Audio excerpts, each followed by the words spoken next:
As guitar players these days, searching for how to play our instrument from online instructional videos like this one, we often enter what I call a shallow learning cycle. We're like looking at something one day and we look at something else the second day, and then 3 days later I forgot what I did, blah, blah, blah, right? New information is incredibly valuable, but attaching it to something you already know ensures you can integrate it.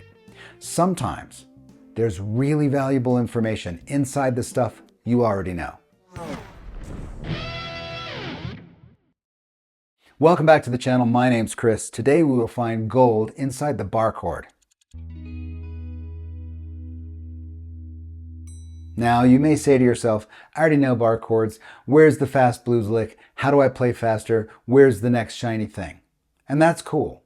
But what I'm going to show you today is how to leverage something you already know to get the most out of it, to get the absolute most mileage out of something that you already understand. Before we get started, if you like this channel, you like the content that I'm producing, you like the style that I teach in, maybe you just want to get a little bit deeper with me or show your support for the channel, Patreon's the best way to go. It's through Patreon you can get tabs for every lesson on this channel, but you can also access my teaching platform called The Studio.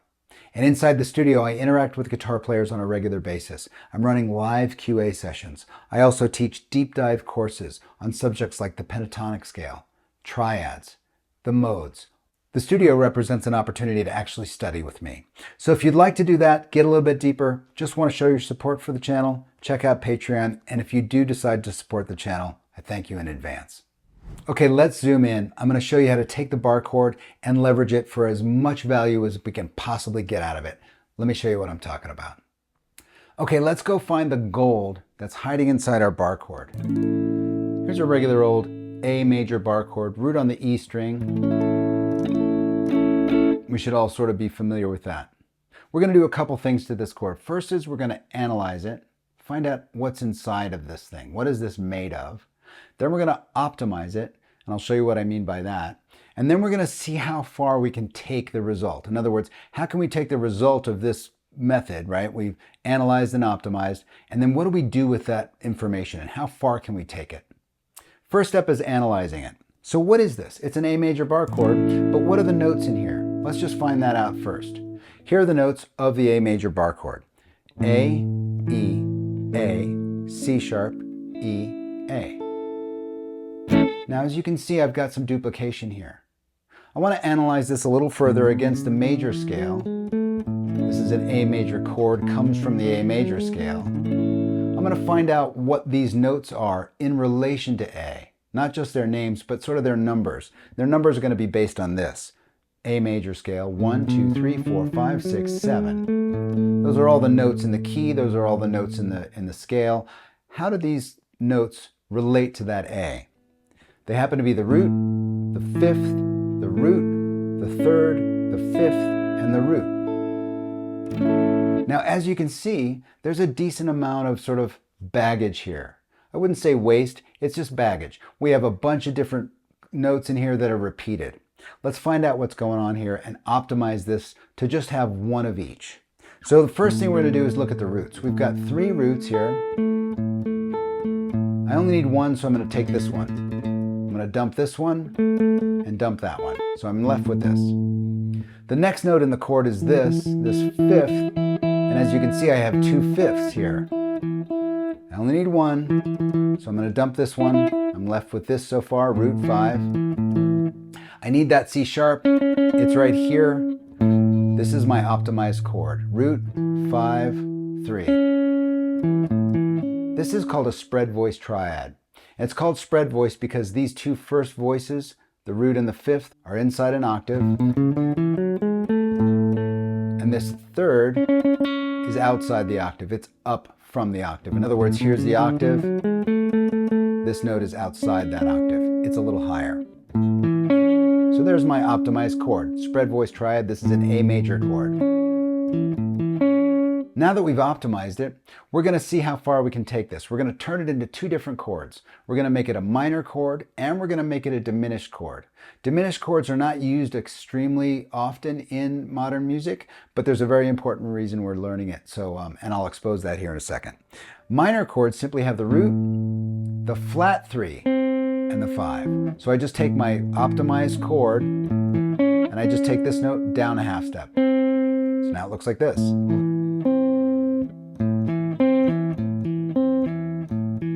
You might recognize that from your A minor bar chord. Now I'm going to make it diminished. A diminished chord has a root, a flat 3, and a flat 5. So I'm just going to take these two notes now, the 5th and the 3rd. I'm going to take them both down a half step. So now diminished looks like this.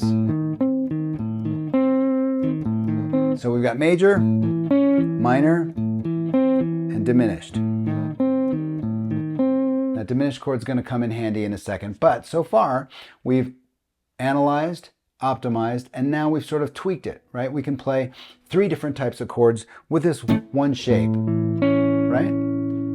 Major, minor, diminished. Now we're going to do the exact same thing for this. This is our A string root bar chord, right? So this looks like an A. You may not realize this because it looks a little different, but it's the exact same structure as this. Watch this. Root, 5, root, 3, 5. We're going to optimize this. I have 2 roots here. Only need 1. I'm going to keep that one. I've got 2 fifths here. Only need 1. Going to keep that one. And I've got 1/3. Going to keep that. Right? It's my spread voice triad again. Root, 5, 3. You know what's going to happen next. Going to turn this into minor. And then I'm going to turn it into diminished.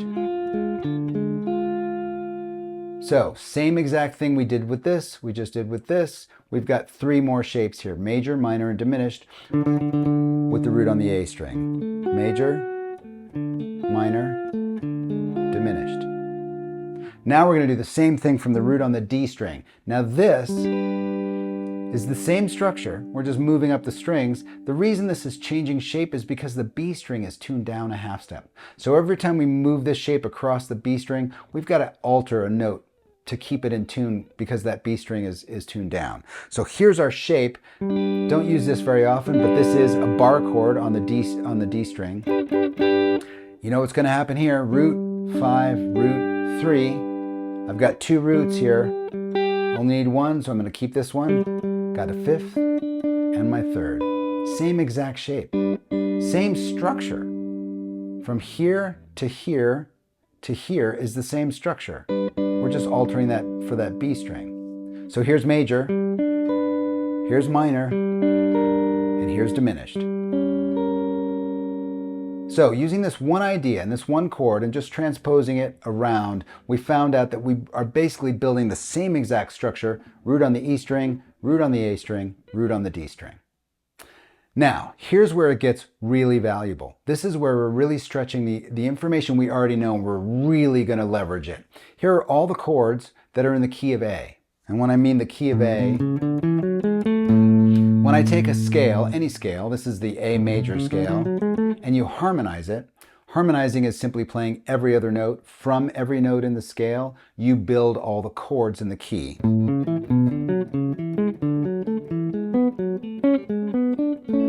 If you don't know how to harmonize, this video will help you a lot. But the cool thing about this is that every key, no matter what key you're in, all 12 major keys have this same set of chords, right? They're not the same notes, but they're always major, minor, minor, major, major, minor, and there's that diminished chord.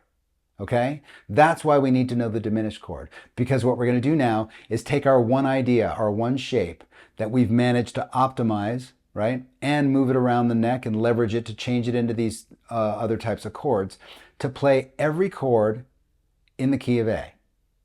Let me show you how it works. I'm going to use A on the A string, open, and I'm going to play all these chords using that A string shape, right? That A string bar chord, we changed it from major to minor and diminished, right? I'm just going to take those shapes and I'm going to string them along the A string, right? I'm just going to play all these chords. So here's sort of the roots marching out on the A string. A, B, C sharp, D, E, F sharp, G sharp, A. So I'm going to hang those shapes from those notes as we go. Here's our A, up a whole step to B, make it minor, up a whole step to C sharp, keep it minor. Half step to D, major. Whole step up is our E major. Whole step up is our F sharp minor. Whole step up is our G sharp diminished. That's where we need that one. And then up a half step, and we're back to the beginning. I'm going to play it backwards because it's pretty.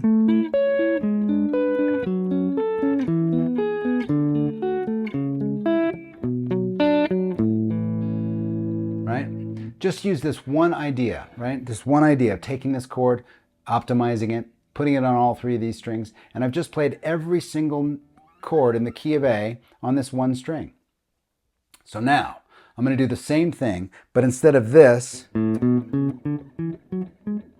going to take those same notes and I'm going to put them in a position here on the 5th fret. Right? And as you can see, if you check this out, the scale starts on the E string, moves through the A string, and completes on the D string. We have major, minor, and diminished chords that work on the E string, A string, and D string, so I can put the whole key right here with the information we have. Here's how it works. A major, B minor, switching to the A string now for the C sharp minor, up a half step for the D, up a whole step for the E, now switching to the D string for the F sharp minor, staying on that string for the G sharp diminished, and then the A. Playing it backwards.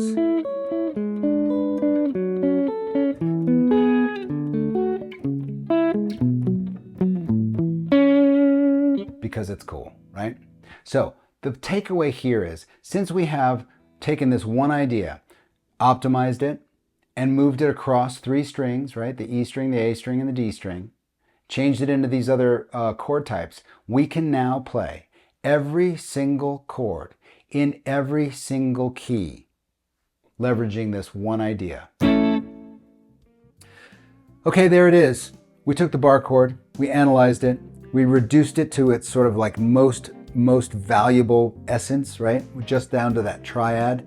And then we were able to change that into a couple of different chord types. And lo and behold, we took one idea and now we can play every single chord in every single key anywhere on the neck. I'm just going to repeat that. Playing every single chord in every single key anywhere on the neck. That's a pretty valuable thing, right? To be able to do with one idea.